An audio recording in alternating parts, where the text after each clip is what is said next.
To make Ireland great again, we return power to the people. We empower localised government to rebalance the distribution of power that Brussels currently have over our own government. That's how we do it.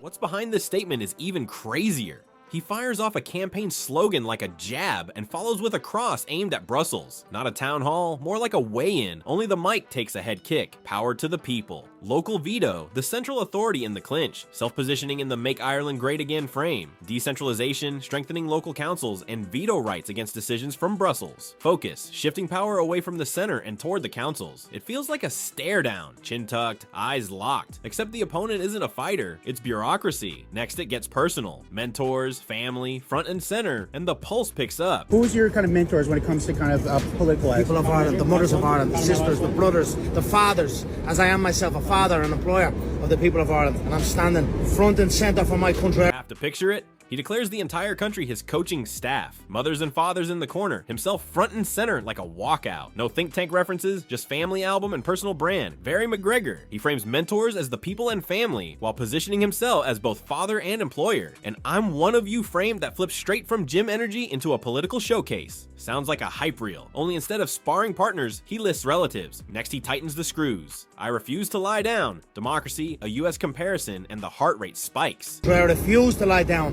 while the makeup of my nation is changed before my very eyes. Ireland is a democratic country. We operate by the laws of democracy that is currently being interfered with and attempted to be blocked. Here in the United States, any citizen can run for presidency, and then it is on the people of the United States to decide. It escalates faster than a low kick lands. He draws a line in the sand. No lying down, no giving in. Democracy as the keyword, the US comparison as the uppercut. This isn't a statement, it's a call out aimed at anything that smells like interference. A warning about a change of the nation. A reference to Irish democracy, and the US case, any citizen can run. Rhetoric, the contrast principle. This is how it works over there. This is how it should work here. Sounds like fight week. Weight made, pulse up, and every syllable lands like a liver shot. Next, he targets the government elite directly and lays out his moves with the councils. So who do our government elite in Ireland think they are, that they can decide the will of the people on behalf of the people that they claim to represent when they do not? We should be abiding by democracy. Right now, Ireland does not. And these are my plans and my moves. I have addresses with the councils of Ireland this coming week, and I'm very, very excited for it. And I'm even happy how this entire situation has played out, and that the councils are the decider, because I am for empowering local government for the veto over their own communities, as it should be. This is more than a call out, it's a marching order. He pushes the government elite into the spotlight like a face-off before the main event, and immediately brings the game plan. Town halls, councils, veto power, no back rooms, no whispers, face-to-face. Exactly where decisions hit the neighborhood. The subtext, if there's going to be power, it should be visible and local. First the strike at the elites. Do they really represent? Then the combination. A tour through Ireland's municipal councils aiming for decision-making power on the ground. It reads like a fight week tactics briefing, only instead of takedowns, the sheet lists agenda items. Tone of disbelief, you can feel the fight energy in political form. Chin down, eyes fixed, and every sentence a clean jab. Now comes the punchline for the meme archive. Those councils should be in the house. Yeah. And those in the house should be in the bin.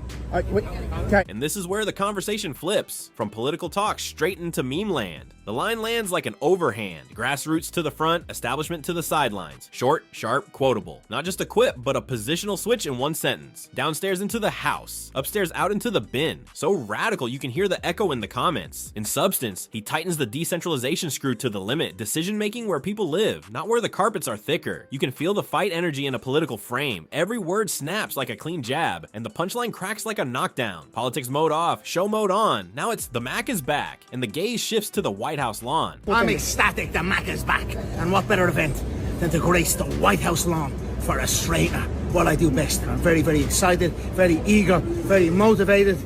Bring it on, baby. This doesn't smell like a press statement. It sounds like walkout music. In a second, he flips from podium to showtime. The Mac is back as a fanfare. White House lawn as the stage. And the wording is pure Octagon. Eager, motivated, bring it on. No filler line, no hesitation, just forward pressure. You can almost see the cameras pan. From lectern to red carpet, from binders to sparring pads. This isn't just a mood, it's fight mode in PR clothing. Shoulders loose, eyes forward, every syllable with a spring steel core. The subtext, the comeback has a backdrop, and it's maximally symbolic. When others announce a camp, he sells an event poster, pace up, pulse Pulse up, message clear, stage open. All that's missing is the timeline and the clear call on White House Conor McGregor. Do you think that's when you maybe come back? I mean, what about comeback for you as far as fighting? I'm very happy.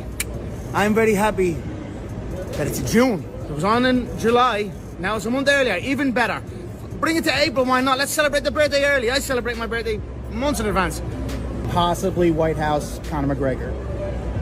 That's a definitely. That's a definitely. That's awesome. For sure, that's my event. That is That's your my event. event. He pulls the timeline forward like he's dragging the Octagon closer with his bare hands. June instead of July, ideally April, celebrate the birthday early and kick off the comeback at the same time. No feeling out process, no technical warm-up, just pure forward motion. Then he stamps it, from possibly White House to definitely, my event. That's not just an announcement, it's a claim. You see the lawn, hear the cameras clicking, and right in the middle stands the man who turns a date into a stage. It feels like someone took a thick marker and drew the Octagon directly onto the White House lawn. Bold, indelible. The earlier the bell, the louder the echo. The subtext is clear. Hold on to your calendars because next week can suddenly get very short. If you don't want to miss the next drop, leave a like, subscribe, and comment. The next MMA UFC move will be so wild you'll barely believe it.